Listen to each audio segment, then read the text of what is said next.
Eric Pridge at Circuit Grounds, like, how can I put this?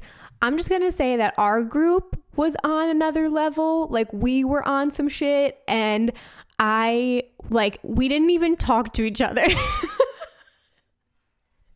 Do you know what I mean? Like, literally, I'm crying. We were so in the zone at that point that, like, the three of us were standing next to each other, but, like, space in between us, like, just going fucking apeshit during that set. And, like, hey there, welcome to Rave Culture Cast, your weekly guide to the EDM community, music festivals, and more, hosted by me, Emma Capotis. Each week, I'll be covering everything from dance music culture, industry news, trending topics, and festival tips, advice, and reviews. You can also expect to hear stories from ravers, artists, business owners, and more. Tune in every Wednesday for your weekly dose of peace, love, unity, and respect.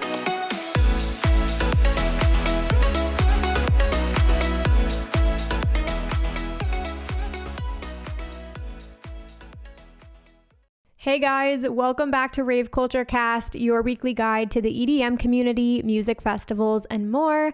I'm your host, Emma Capotis. What is up, everybody? Happy Wednesday. How are we all feeling? Whew, I'm feeling great today, you guys. I'm so excited for today's episode. You guys got me again, solo, no guests. Just me and you chatting about our most memorable sets of all time. It's going to be a good time. All right. Really quickly, I wanted to mention, you guys, I'm sorry if there's been a lot of echo in the podcast recordings. I don't know if you can hear that, but I'm still trying to figure out my recording situation because, you know, I moved into my house in September and I've been slowly but surely building up like it's my home office / creative space, but I have been noticing that it's been a little echoey, so I apologize for that. I think I'm gonna make the investment and buy like soundproofing foam for this room, and we're gonna see how that goes. So that's been ordered from Amazon, and hopefully the audio will get better, and I'm just gonna continue to improve upon this podcast. So I appreciate you guys who give me feedback and let me know how things are going, so thank you for doing that. You can always touch base with me at raveculturecast on Instagram and on Twitter, or email me, raveculturecast@gmail.com. Speaking of all that, today is pretty much based upon your emails and submissions. I am so excited to dive into them today. If any of you guys are new here, first and foremost, welcome. I love to do these episodes every now and then. And when I first started the podcast, a lot of the episodes were like this, but I like to just pick a topic that really is like near and dear to all of our hearts, and we can just talk music and celebrate this community. And so today is all about our most memorable sets of all time. It's going to be a good one. Now, I did do an episode, I don't even know, it was probably in 2020, called Your Most Unforgettable Moments. It's a little different than that. Those were unforgettable like moments at raves and festivals that weren't necessarily music related. So there were some really special stories about like rave fan meetings or people meeting people in the crowd and just really special moments. So definitely go back and listen to that. Today is specifically sets that blew us away. So that's what we're chatting about today. Really quickly, before we jump into everything, a couple announcements. First and foremost, if you guys are craving more community, you want to meet more people, definitely check out our Rave Culture Cast community group on Facebook. And then we also have a Discord now. The Discord is really great as well because we have all these different channels. So if you guys want to do meetups at festivals or you want to find a rave fam to attend shows with, there are all different channels for that. So yeah, whatever is helpful to you guys, definitely check out those communities. And then my second thing I'm really, really excited about. So I am actually going to be hosting a webinar on Sunday, June 27th at 6 p.m. Eastern. And this is all about how to land brand deals and collaborations.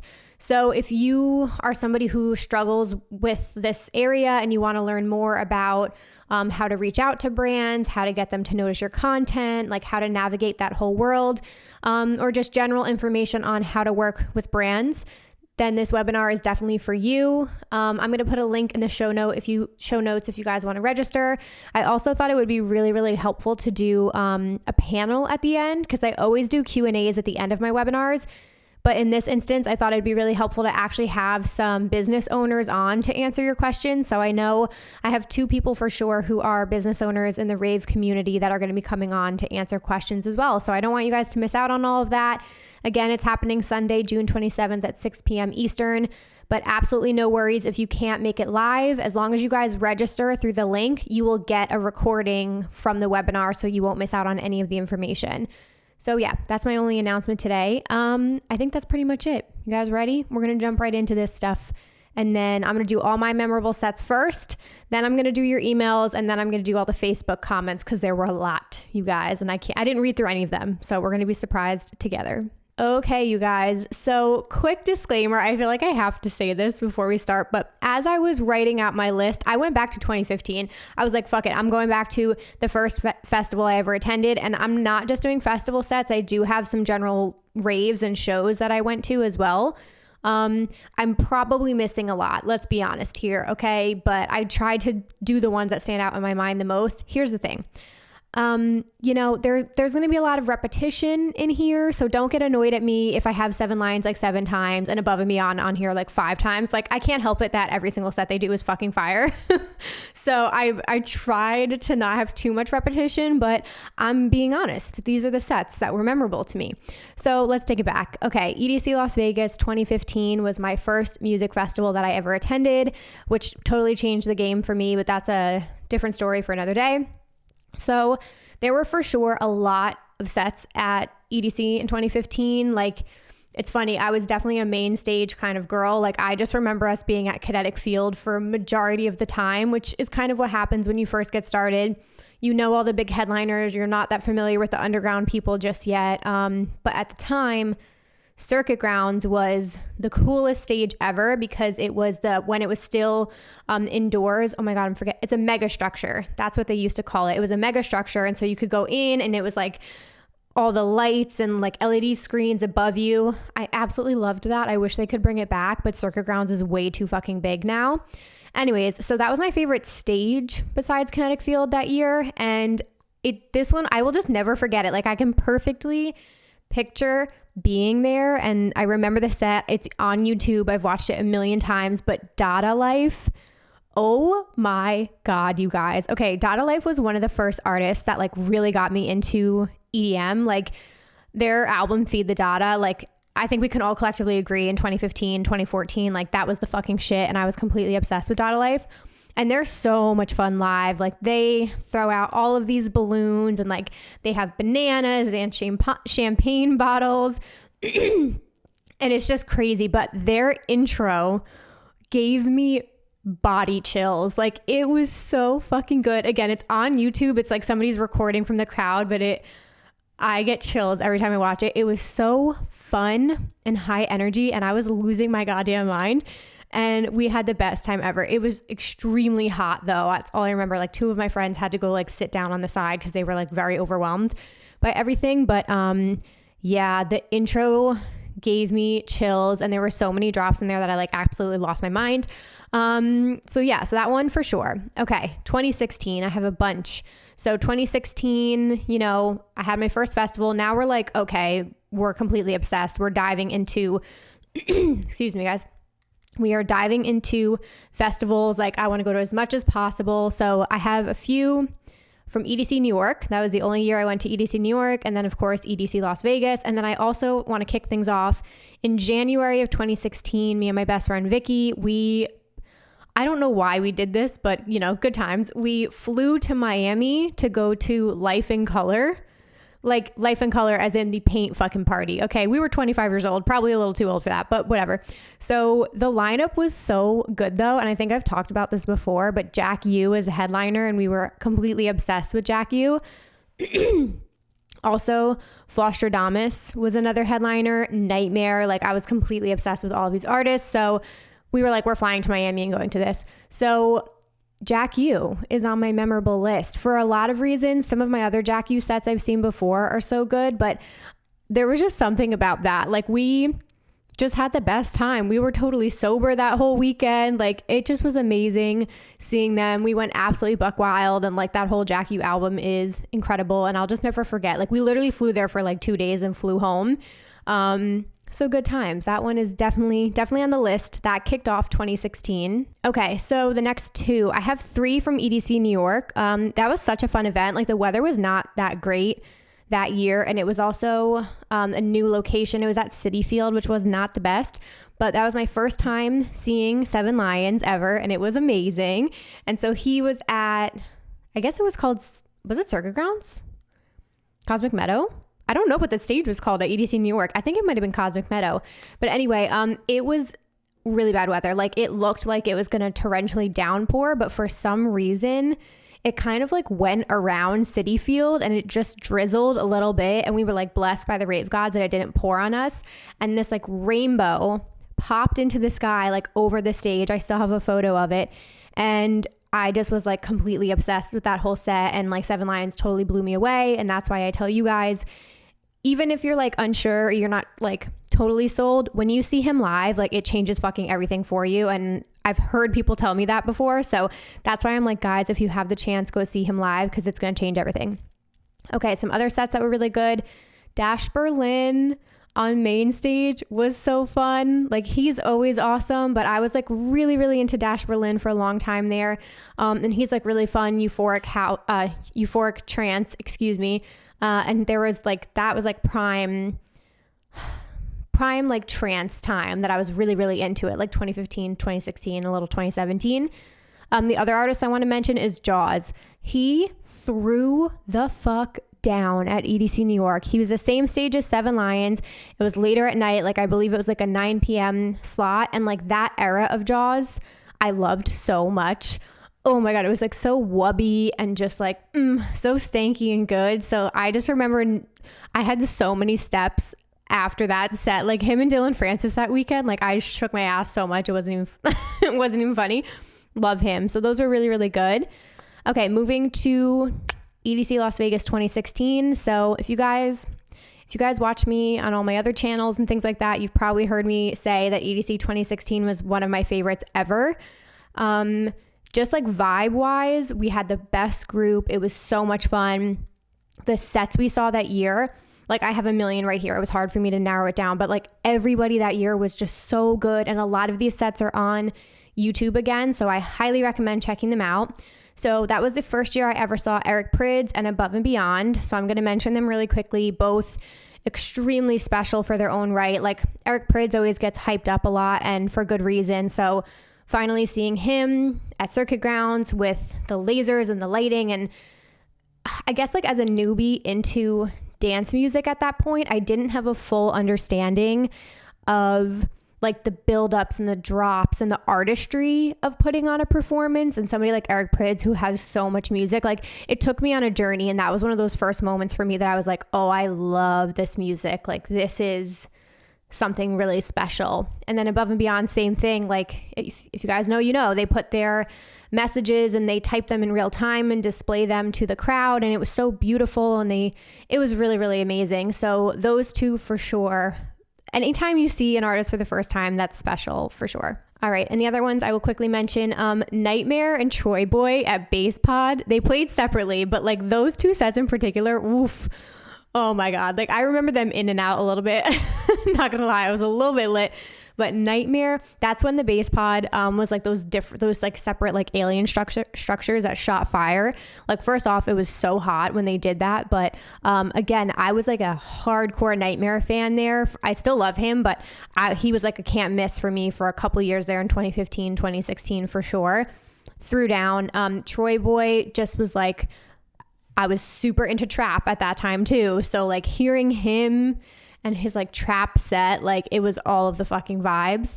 I won't touch on these for too long because I already mentioned them. Here's the beginning of the repetition. But Jaws and Seven Lions at main stage on Kinetic Field in 2016, some of the best sets I've ever seen in my entire life. Like hands down, go watch those. They're on YouTube. Again, that era of Jaws in particular was just like the best. It was just absolutely the best. The songs that he came out with at that time were so much fun. And that was like kind of me getting a little bit into bass house. And then, you know, it was literally a month in between to go from EDC New York, seeing Seven Lions for the first time, to seeing him at EDC Las Vegas. You know, we were with it was with my best friend Tara and our friends Brady and Marcus. None of them had seen him. So for all of us to see, for me to like watch them see Seven Lions for the first time on main stage, like blew us all away. So that was really great. And then I have Marshmallow at Cosmic Meadow. One of my favorite sets still to this time. I'm an OG Mellow Gang member. I saw his first set he ever played in his career. He opened for Skrillex on Halloween in New York City, and I was hooked ever since. And especially that era of Marshmallow music, like very bouncy, a little bit trap. He also like had so many guests come out. He had Jaws come out. He had Martin Garrix come out. I can't remember. I think he had Skrillex come out. And then at the very end, it's still in the video on YouTube, you can see they were like, he's going to reveal himself and he's going to take off his helmet. And he like took off his helmet and Tiesto was under it. So that was like a whole little joke they did at the end. But the whole set, we were right in the front right of the stage, just like pop locking and dropping it. And it was amazing. So yeah, EDC 2016, very, very special to me. Okay, moving on. 2017. So this is where I started to venture out a little bit. I was like, let's go to some other festivals, right? So that was the first year I ever did Ultra Music Festival. And me and my friend Tara did that, just the two of us, and had the best time. Like genuinely had the best time. We really got to see like everybody we wanted to see, and it was super special. Above and Beyond obviously was a highlight. We were on the rail for them, which like I'm not usually an on the rail kind of person, but we were like, we're fucking in the front and center for this. So that was really cool. The only thing I will say is like with Above and Beyond, like we couldn't see the messages they were putting up on the screen because we were too close. So I kind of do wish we were a little bit further back for that actually. But most memorable for sure goes to Carl Cox. First time seeing Carl Cox, we saw him 2 nights because he has his Carl Cox's Megastructure, which is a staple at Ultra. And again, it just was another moment of like, I feel like education for me as a dance music fan because he is an absolute legend. And so to actually witness him and see his sets and see how excited he is to perform, and he like plays for 2 hours, like it just takes you on a whole fucking journey. And it's just such good beats, like techno beats, and it was amazing. So we loved him, and we ended up going for the full 2 hours the second day as well to see him play again. So if you ever have the opportunity to see Carl Cox, do not miss him. Okay, and then the last one I had from Ultra, I definitely think Tara would agree with this, is Sam Felt. You guys, I don't know what it was, but sometimes when you least expect something to be amazing and it just happens to be that good, like he was one of the first sets. I forget if it was the first day or if it was Saturday, but we pull up to Ultra. He's one of the first sets on main stage, and we were like, let's go see him early because I was like, loved Sam Felt, all the tropical house vibes, and we went all the way like right up in the front, almost against the railing, and it was so fun. We were roasting alive. I will never forget that. But it was so much fun. Like he was so upbeat and happy, and again, like all the tropical house vibes. And then he brought out, you know, he had a sax player and a trumpet player. I don't know, it just was like the most fun, and we were like, what the fuck? Like that ended up being, I will not forget it. We kept saying at the end of the weekend, he was in the top 5 of the whole weekend. So I will never forget that. Okay. Moving on to EDC Las Vegas 2017. These are the years I get kind of confused. I'm not going to lie to you because I've done 5 EDCs, 2017 and 2018. I kind of like mix them up sometimes. So I have to remember like what I was wearing and what group I was with, because that like helps me remember. But I've said this a million times, like probably in my top 3 favorite sets of my entire career was Seven Lions at Circuit Grounds. He had the fireworks set. So I was like a stan at this point. Like I was completely obsessed. He was one of my favorite artists, and he played, oh gosh, I don't think it was Coming Home. It was A Way to Say Goodbye. Talk about getting you in your fucking feels, you guys. Like, oh gosh, it was so beautiful. And then the fireworks were up over Circuit Grounds, and we were just like in our feels so much. But that whole set is beautiful. Again, almost all of these EDC has up on YouTube. The other one that year that was really amazing was Dylan Francis on main stage. I can't not have a good time at his set. Like every single time I see him, I'm happy. I can't stop dancing. It's the most entertaining and it's so much fun, you guys. Like you cannot miss a Dylan set. So that one at main stage was unbelievable. It was a predicament actually, because he was playing at the same time as Above and Beyond, and we couldn't decide because we all know how magical Above and Beyond is, but we were like, guys, we've done Above and Beyond a couple times now, like let's give Dylan a chance. And then they both were playing 1.5-hour sets, so we were like, we'll watch half of Dylan and half of Above and Beyond. We went to Dylan. We couldn't leave. We were like, nope, we're not leaving. This is like way too good. And then we met our friends Sarah and Mike during that set, and it was the best time ever. So had to shout him out.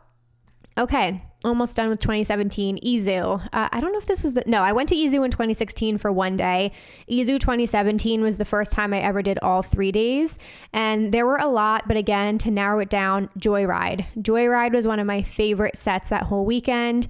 And it was memorable because, okay, if some of you guys have experienced this, he was at 4 p.m. 4 p.m., like no one's even lit yet. It's an early time slot. I've never seen a crowd go like absolutely apeshit as like this set.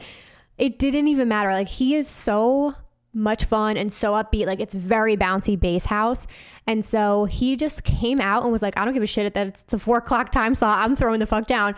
So he just like went in, and I just remember our group just all looking at each other like, what? And I can picture myself in the crowd texting our friends who were on their way, and we were like, you need to get here right now. Like this is unfucking real. And it was so much fun. So that like absolutely blew us away. And that might've been one of the first times I saw Joyride, probably, unless I saw him at EDC before that, but yes. Okay. Last one is just a show.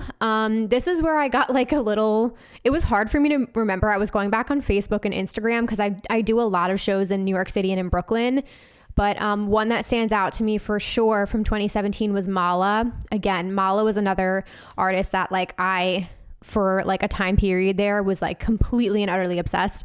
So we saw Mala at Analog in Brooklyn, which is this is why it was memorable.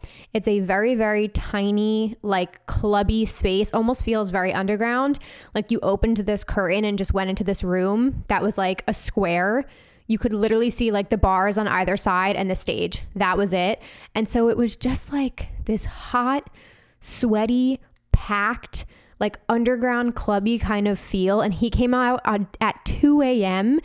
and it like the crowd went absolutely fucking nuts. And it was one of those nights that, you know, when you just make rave friends for the night, like it was just me and my best friend Vicky there by ourselves, and we met this whole group of friends and we were all hanging out with each other, and it's like the best. Like you'll never speak to them ever again, but for that night you guys were like the best of friends. It was the best. Okay, you guys, so the next section, we're moving on to 2018. Okay, so in 2018, memorable sets, Kygo's Kids in Love tour at Barclays Center in Brooklyn was beautiful. I mean, I've seen him play festival sets, but to go to his own tour was so special. And he had a lot of the singers that perform on his songs there, and like the whole crowd got these like glow bracelets, and they glowed different colors and to the beat of the songs he was playing. So like the whole arena at Barclays like lit up, and it was absolutely magical. Like such a beautiful show. So that one for sure. Okay, some other shows. This one was really special. So I got to go to Gorgon City's album release party at Output in Brooklyn, which was one of my favorite clubs ever. Oh, I can't even describe this club to you guys. Like, talk about true dance music. Like, this was a club that was open till 6 a.m. Like they focused more on like house and techno and more underground artists, but like you went in there and just like didn't come out until the sun came up. So on the roof though, it's a totally different vibe. They almost had this like not rainforest themed, but like garden themed. It's so cool. I have a vlog about this up on my YouTube channel. Just type in Gorgon City vlog probably.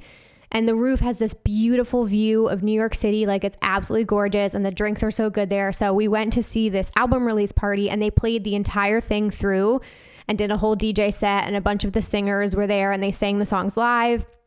And it was so packed. Like you were literally like sardines, could not move. And I remember just pouring sweat. Like all my makeup came off. Like it was fucking disgusting because it was in August in New York. But that was like, talk about special. Like that's never going to happen ever again. So that one for sure. Okay, moving on to I have two EDC Las Vegas sets in this round. So Elenium, we can't go through this episode without mentioning Elenium. This is where I get confused because Elenium's Cosmic Meadow set in 2017 and in 2018 were on this list. And then I was like, wait, I can't remember the difference between the two of them, but I do remember 2017 was extremely magical. Like, oh God, those first few Elenium, like that first album and those tracks he used to do, like, oh, I can't even. But his set in 2018 was specifically special because of the vibes. Guys, the fucking vibes. So sometimes I'm sure you guys can relate. You just have the right crew. Like this, the pieces of the puzzle come together. You know what I'm talking about. I'm talking directly to you and I know you guys know. You just like, you know how you pick people up, like you just like go through the night and you kind of like assemble. So it was me, Brady, and Tara. That was our EDC crew. And then our friends, Sarah and Mike, who I mentioned we met at Dylan Francis. We met up with them and then they were with like a family member and a friend. And so it was the four of them and we all just like came together at this set and Elenium played one of the most beautiful sets of all time. Like it was so fucking good, especially at Cosmic Meadow, which like has the best vibes. And I just can't. It was truly fucking magical. It was really good, but the crew makes everything. Like it was actually Sarah and Mike's friend's first EDC ever. So like I just get that like, so I get so excited when I see a festival or I see a set through like a newbie's eyes, if that makes sense. Like when I get to take somebody to their first Eric Prydz set or I get to take somebody to their first EDC, like there is nothing that gives me more fucking joy than that. I don't know what it is. Maybe I'm just like such a true rave mom. But yeah, that was super special. Okay, and then the last one I had for 2018. I had, guys, I'm going to mention Eric Prydz in every single year. I'm sorry, not sorry. Eric Prydz at Circuit Grounds, like, how can I put this? I'm just going to say that our group was on another level. Like we were on some shit and we didn't even talk to each other. Do you know what I mean? Like literally I'm crying. We were so in the zone at that point that like the three of us were standing next to each other, but like space in between us, like just going fucking ape shit during that set. And like, I had a fan and I've literally never fanned myself so hard. Like I literally probably look like a crackhead. But it was so much fun. And I'll never forget that like a subscriber came up to me during that set and I was mortified. I was like, I can't even imagine what state I look like I'm in right now. But it was so much fun. So Eric Prydz is always special. Speaking of Eric Prydz, the last that I had in December 2018, I got to see my first Adam Beyer back-to-back Cerez D set. And Cerez D is Eric Prydz's alias. It was super cool. It was at the Brooklyn Naval Yard, which is by far the biggest venue I've ever gone to for a show. Like it's a literal naval yard, like where they would put ships in it. So like the ceilings, I can't even describe how high they were. And this like space was absolutely massive. And they set up these lasers and lighting. Like, so where the stage was, you could stand so far back. Like I can't even describe like how wide and how long the space was. So we were really smart. What we ended up doing is there's always like a sound booth that's planted like directly in the center, but it's usually a little bit back. So because it was so crowded and so overwhelming, we stood right in front of the sound booth so that nobody could stand behind us and we couldn't get like creeped on and stuff like that. And then we ended up making friends with all of the people around us, which was really nice because 10 out of 10 recommend. When we had to use the bathroom, the people around us were like, we'll hold your spot, don't worry. So it's always good, guys, to be really friendly to the people around you at shows because one, you never know when they can help you or you can help them, and you really should just be looking out for people. So always make friends with the people around you. So that one was super special.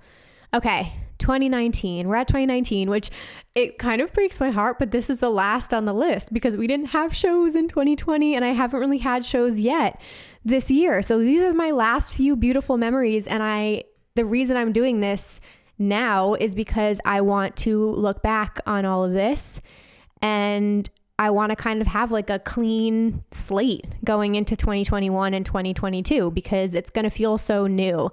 And if any of you guys are in the same boat as me, like I have my first real, I saw Medusa in Atlantic City, but that was like a nightclub experience.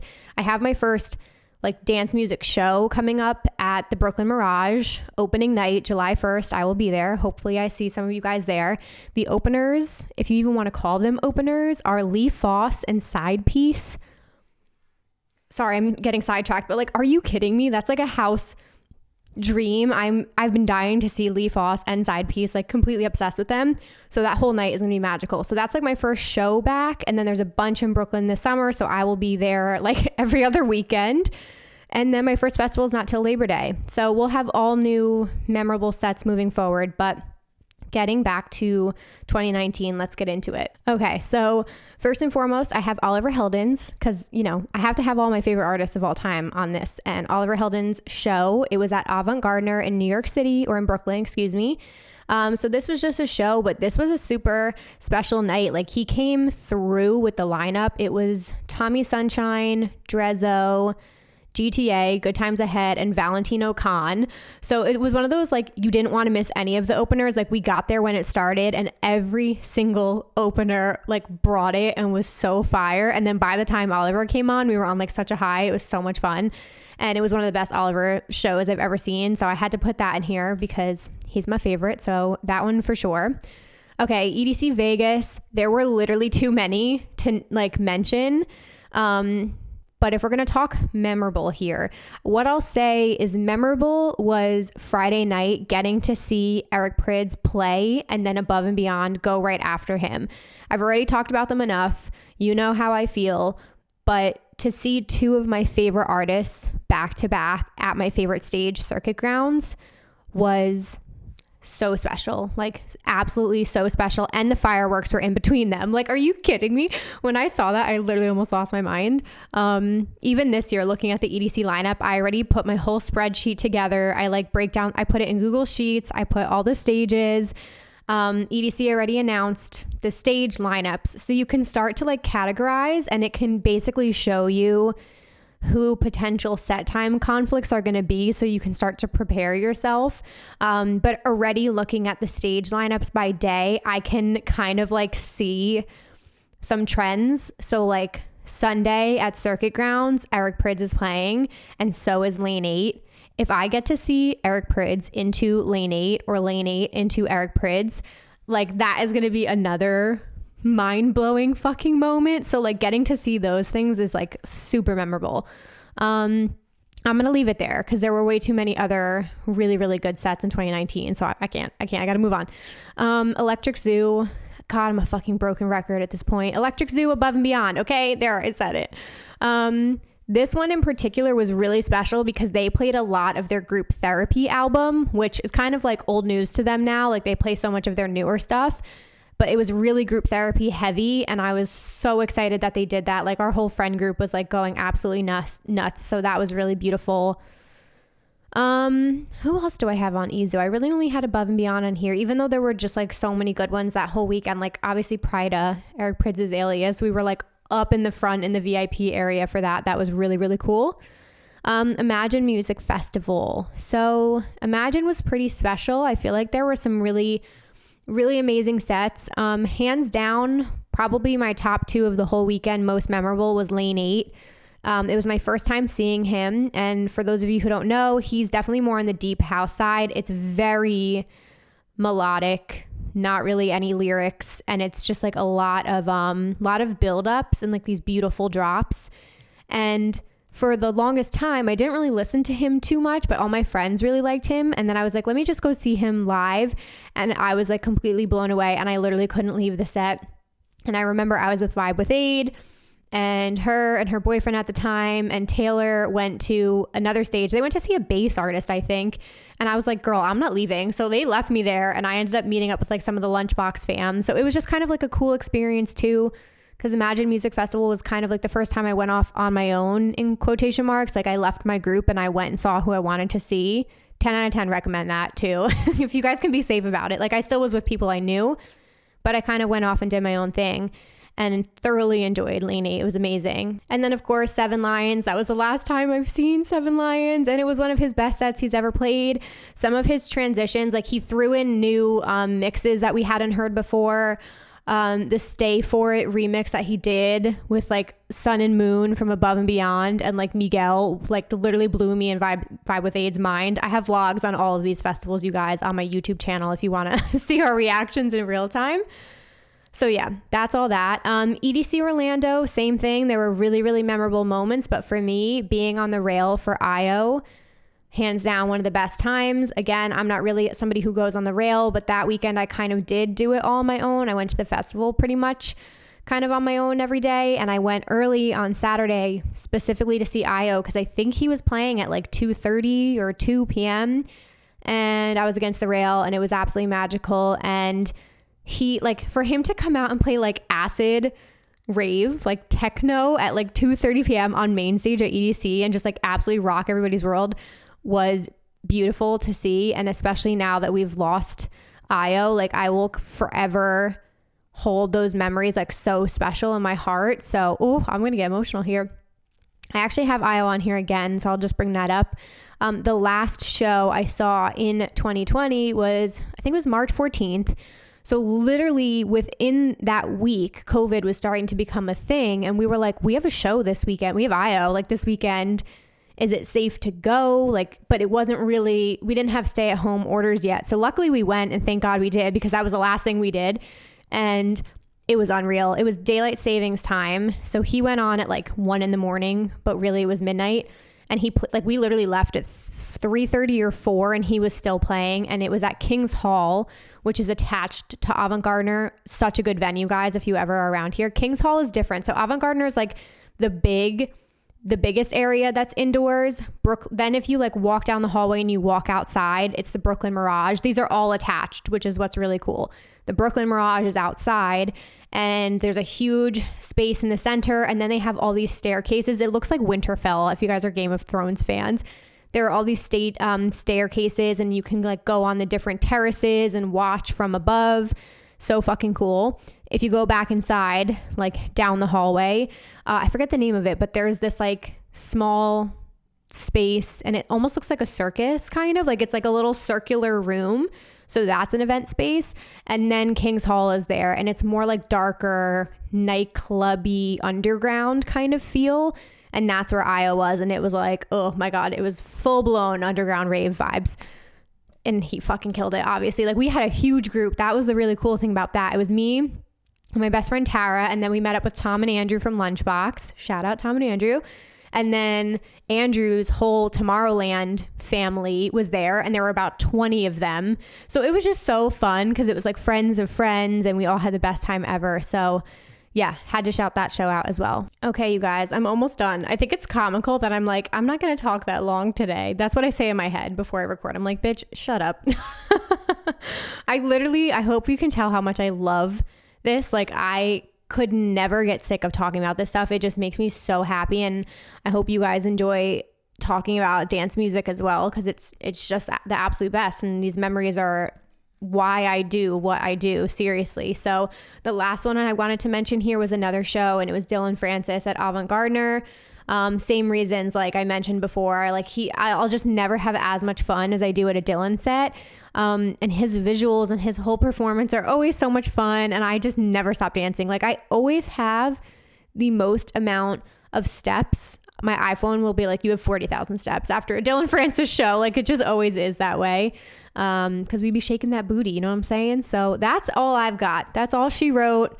Now we're going to talk about you guys, but first I'm going to take a super quick break here. Alrighty, you guys, really quickly, I wanted to mention, some of you might know, but I have a social media coaching business now. So I get to work with aspiring creators and social media influencers and business owners on their social media strategy. I've helped my clients launch their own podcasts and YouTube channels, grow their engagement and their platforms, and so many other things. So if you guys are interested, I currently have one spot open for my one-on-one coaching program. So if you guys are interested, please shoot me a DM, or you can apply for my program using the link in the show notes. The one-on-one coaching is super intimate. We meet meet on a weekly basis, one-on-one, obviously, and we will work on whatever it is that you guys need help with. It's a 12-week program, and I really, really love working with people one-on-one and helping you achieve whatever goals you want to with your social media, or like I mentioned, it can be about working with brands. You want to revamp your page, you need help with content ideas, whatever it might be. So if you guys are interested in working with me one-on-one, definitely apply using the link in the show notes. All right, with that being said, let's get back into the episode. All right, let's read some emails. I'm so excited. Okay, we got a bunch here, you guys. I haven't done emails in a while. Okay, this one's from April Espinosa. What's up, girl? Okay, she said, hey, love you, girl. I love you right back. Okay, so my most memorable set that meant everything to me was Edc Las Vegas 2019, San Holo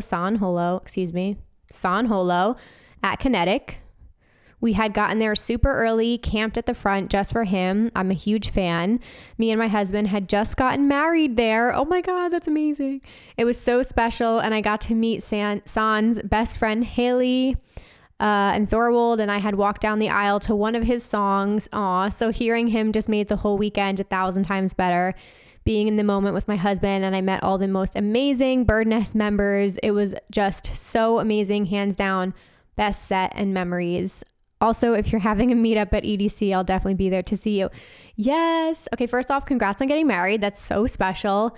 Yes, you guys, we're coming in hot with the meetups during festival season. You have no idea. Like Imagine Music Festival, definitely will be having some. EDC Las Vegas and EDC Orlando, I will have multiple.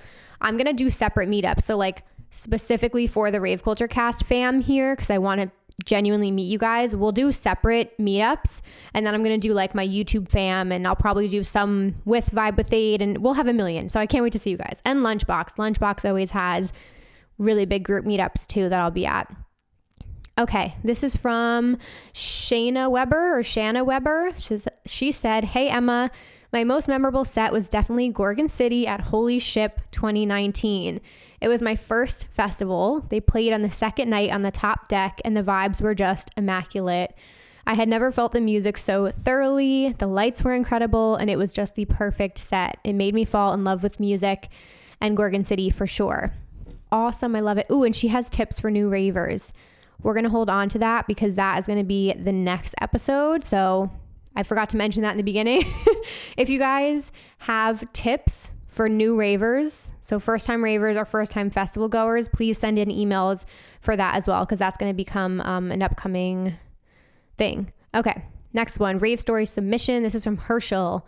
So it was Forest 2017. Storms were rolling in that day with possibilities of cancellations. It had been raining already, so my group went back and geared up with some ponchos. We went to the ranch stage for Above and Beyond, who I had never seen. As the set moved forward, the rain was coming down harder and harder, and we danced harder and harder. In the distance, lightning was dancing in the sky. I looked around at all my friends who were having the time of their life, and I was just in complete awe. Maybe the most epic rave setting I could imagine. The totems stood tall and strong. The production never ceased. The bass rattled raindrops. We were unified as one movement in space and time. Happy Forest. That just gave me goosebumps. The way you wrote that was poetic. So thank you for that, Herschel. And that sounds amazing. Like there's nothing that will get ravers down. You know what I mean? Like we are coming out. Okay. Memorable set. This is from Kat. She said, hey Emma, my most memorable set for me was Porter Robinson and Maddie on Sunday at Coachella 2017. It was the first actual EDM set I saw live, and I fell in love with it. I've always had a diverse music upbringing, but EDM just wasn't a huge part of my life until then. I will always remember their set and the sunset, which made the sky a cotton candy pink. My festival journey was forever changed because of it. I love that. That is amazing. I've heard a lot of people say that set kind of like changed the game for a lot of people. So that's awesome that you guys got to see them together. Okay, this one is from Brian. Brian said, my most memorable set was Amelie Lenz at Time Warp NYC in 2019. It was a hot, sweaty, massive warehouse. It was the first time I got to see Amelie Lenz live, and she was amazing. I still wish I could go back to that night, but hopefully she comes back to New York City very soon. Oh my God, I'm kicking myself. I didn't go to that show, you guys. Like it was one of those things. I had friends who went. I don't know what was wrong with me. I have no idea why I didn't go to that, but I've heard nothing but amazing things. And I don't think I've seen, I've seen Charlotte do it. I have not seen Amelie Lenz yet. But yes, Time Warp is a really, really big thing in New York City, you guys. So definitely do not miss that if they come back in the future. Okay, Peter Phillips said, hey, Emma, my most memorable set was Armin van Buuren at Bal and Blanc, a small indoor festival in Montreal in 2019. It was so memorable because I got to meet and trade candy with him before the set, and the set itself was 4 hours straight. Thanks, Pete. You got to meet Armin van Buuren? That is fucking crazy. Wow. You didn't even give the backstory on how that happened. That's so fucking cool. Wow. Okay.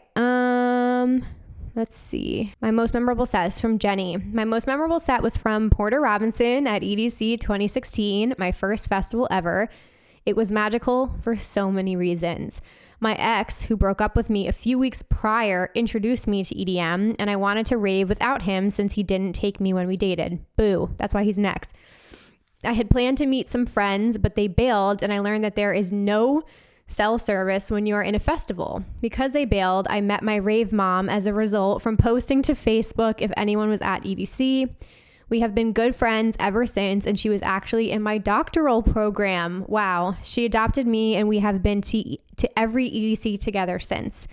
I watched the Porter set with her, and we got goosebumps and cried. I cried happy tears because not only EDC was unreal, but it was amazing hearing a set from the first EDM DJ I was introduced to and loved, and had made a new friend and gained a rave mom as a result.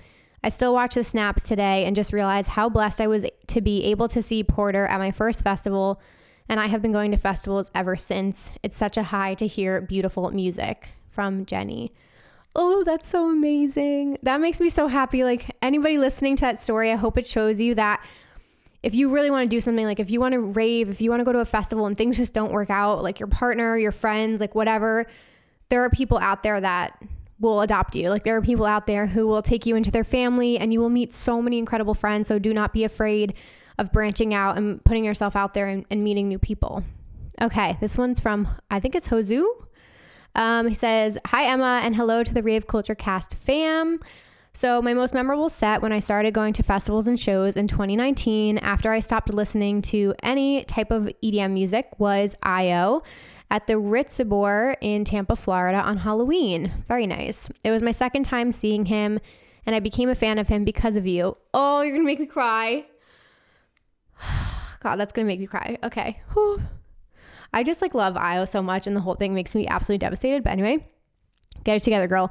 To be honest with you, I knew I was a fan, but something about that night and his set that day was just magical. It made me an even bigger fan. He gave me goosebumps from the moment it started to him ending his set with Castles in the Sky. Oh, girl.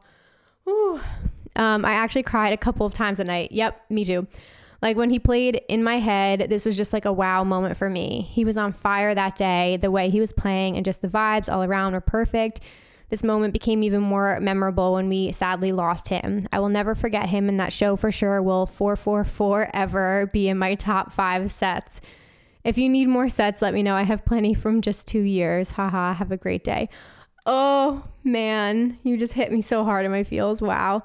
Yeah, there's just something special, and you just have to feel lucky and blessed if you did get to witness an IO set. So truly, when you guys say that you discovered an artist through me and they're one of your favorite artists, that is the best gift you could ever tell me, because that's all I want, is to make you feel the things that I felt for this community, and make you feel welcome, and discover these artists that will blow your mind and give you these amazing memories. So that's so exciting. Okay, here's the last one. Ooh, this one's long, and then we'll get ready to wrap it up. Okay, so hi, Emma. I wanted to send an extended version of my most memorable set. I commented on your Facebook post. Awesome. Okay. One of my this was from, Russ Chow. One of my most memorable sets of recent years was Millennium at EDC Las Vegas 2018. I was on a psychedelic trip and was already in a really good place mentally. Hearing his intro of the Inception song mashed up with Crawl Outta Love got my heart feeling all the emotions. A powerful and epic intro with beautiful lyrics. Crawl Outta Love is my number 2 favorite Millennium song right now. Ooh, behind his Infinity remix with Nikki Heaton, 100%. That song is so good. Right at the first drop, when the fireworks shot off from the top of Cosmic Meadow, I knew I was in for an emotional time as my eyes already started to tear up. You already know how Millennium is. It's all bassy feels, just hitting you in the right ways. The lights got a little brighter. I felt the bass rumble through my body. My hearing became more acute and focused. Residual smoke from the pyrotechnics created a three-dimensional infinite fractals in the sky, seeing everyone around me headbang and dance on beat. It was the perfect accumulation of random variables working in unison to create a beautiful memory. About fourth of the set in, a major highlight was when he mashed up Post Malone's I Fall Apart with Leaving, and I never knew I needed that mashup.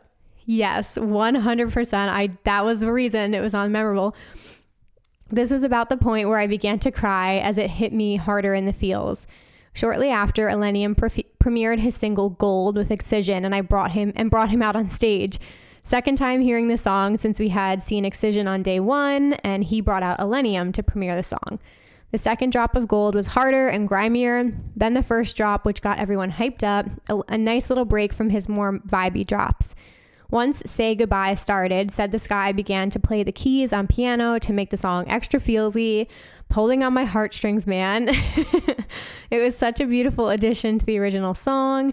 After the first major drop, Dabbing came out and started to make his guitar weep in unison with the music. This is beautiful. Oh my God. You guys are writing like fucking poetry. He said it was perfect set for EDC, perfect time with the crowd and homies. To quote some Above and Beyond, life is made of small moments like this. Yes, it is.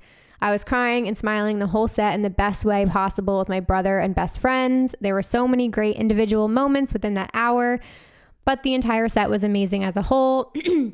Cosmic Meadow is a perfect stage for any artist whose visuals play a key in their performance. Totally agree with you. I was left smiling for the rest of the night. Day 3 was next, but I already knew nothing could top that set. The Sad Boy Band with my group was the highlight of the entire weekend. Thanks for reading and listening. Thank you, Russ. That was absolutely beautiful. You just I kind of touched on that set. You actually just put into description why that set was so good. So thank you for bringing those memories back. All right, fam, I am going to go through our Rave Culture Cast community comments because you guys take the time to write them. I'm reading them. And then we're going to wrap things up. I'm going to skip the news today because this is already a long episode. So let's read your comments on the Facebook group. So Chris Elliott, what's up, Chris, said his most memorable set was Chris Lake at Edc Las Vegas 2019. He said basically the set that makes up for the bad day I had on day 2. Pure house heaven for me at Cosmic Meadow. Shuffling from each side. It was so amazing. Claudia Vasquez said Chris Lake at Izu. Couldn't believe I was so alive. Derek said Delta Heavy at Dreamland Festival. It's a local festival in Puerto Rico. It was my first fest and I had such a high at that set. Love it. These are all short and sweet. Gabriella said, okay, I got a good one for this one. EDC Las Vegas 2019. Yep. Eric Prydz into Above and Beyond. I'm right there with you, girl. Being right up at the rail for all of it with my 2 close friends. Holy shit. I was in pure heaven. And then 7 Lions came out. Oh my God. I will never forget it. It will forever be the best moment of my life. It was true bliss. Oh my God. Gabriella, thank you for saying that. Because how did I not say that before? All I said was Eric Prydz into Above and Beyond was amazing, but she just hit the nail on the head there. Part of the reason was everyone was so upset that 7 Lions wasn't going to be at EDC 2019, and my whole group was in complete bliss. And then all of a sudden they were debuting See the End, their new single with 7 Lions, and they put his logo on the screen, and I hit my friends. I'm like, oh my God. I'm like, that's fucking 7 Lions. And I think we were all like, there's no way he's here. And then I saw Jeff's hair on stage and I was like, he's here. He's literally here. And that was his only appearance the whole weekend. But oh my God. Yeah, we had literal chills when that happened. Okay. Ash Marie said, number 1, Marshmallow, Decadence 2018, brought a first timer. It was raining the whole weekend, so it was muddy as hell. The overcrowding was crazy, but we found a foot of room in the middle. Couldn't see the stage at all, but it was the best feeling watching someone fall in love with the experience, just bouncing around, having the time of our lives. And then she said Zoo, back-to-back Chami at Hard Summer 2019. I have never been so in a trance during a set. My friends tried to get my attention throughout the set and I wouldn't even talk to them because I was so in the zone, even though I was bone dry sober. I'm just sad I can't find any good recordings of it to relive it. Persito said Carl Cox at Future 2000 in Hawaii. Wow, probably the most legendary set I've ever seen. Zach said a 2-hour Above and Beyond set. Then Seven Lions came out for See the End. Magic. I think that was EDC 2019 as well. Kia said Seven Lions back-to-back Jason Ross at the ABGT 250 at the Gorge. This set was absolute perfection, start to finish. So many feelsy moments combined with two amazing artists at the top of their game, coming together to make Magic and arguably the most beautiful venue in the world. A frickin' man. I have watched that set on YouTube so many times. Like, the Gorge is a dream venue, but yes, that back-to-back was special, and I just watched it on YouTube. Carlos said Good Vibration back-to-back Excision.